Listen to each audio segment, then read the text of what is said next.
오늘도 믿음으로 예수님의 장막을 짓습니다. 예막인 133일차 요나서입니다. 저희가 북왕국 이스라엘 여로보암 2세 때, 즉 열왕기하 14장에서 머물러서 그 당시에 활동했던 선지자들의 메시지를 듣고 있는 것이죠. 아모스를 보았고 호세아를 보았고, 오늘은 요나를 통해서 주시는 말씀을 들으려고 합니다.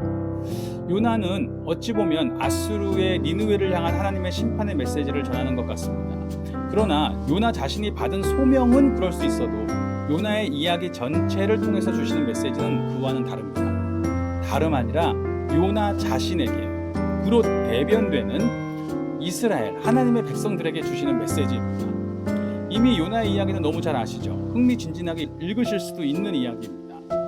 우리는 다만 요나가 왜 주님의 얼굴을 피하여 도망하였는가에 주목할 필요가 있습니다.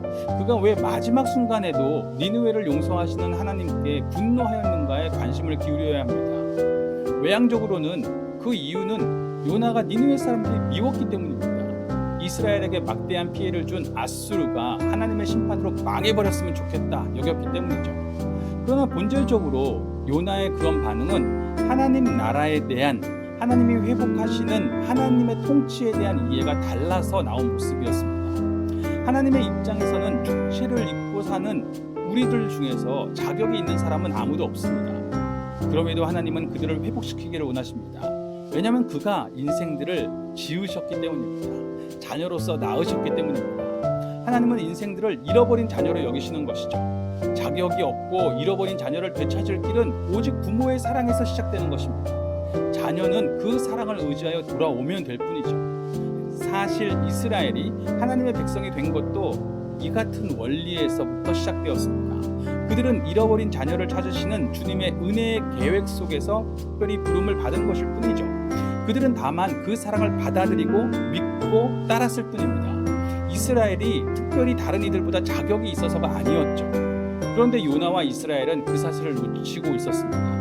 자신들이 그만큼 수고했고 자격이 있기 때문에 하나님의 백성이라고 여기고, 자신들에게 잘못하는 다른 이들에게는 하나님께서 철저하게 심판해 주시기만 바랬던 것이죠. 하나님이 내 편이시기만 바라는 것이지 내가 하나님의 편이 되려고는 하지 않았던 것입니다. 그러나 하나님께서는 모두 동일한 그분의 자녀라고 말씀하십니다. 이스라엘은 먼저 부름을 받아 살아가고 있었을 뿐이지 그들의 수고가 자격이 되어서 용납받고 있던 것은 아닙니다. 하나님은 이제 요나와 이스라엘이 하나님의 마음을 깨닫기를 바라시죠.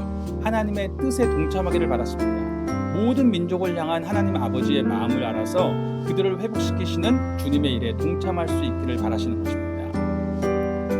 오늘 요나서의 말씀 읽으시면서 하나님에 대해서, 인간에 대해서 나에게 주시는 말씀을 듣도록 하겠습니다.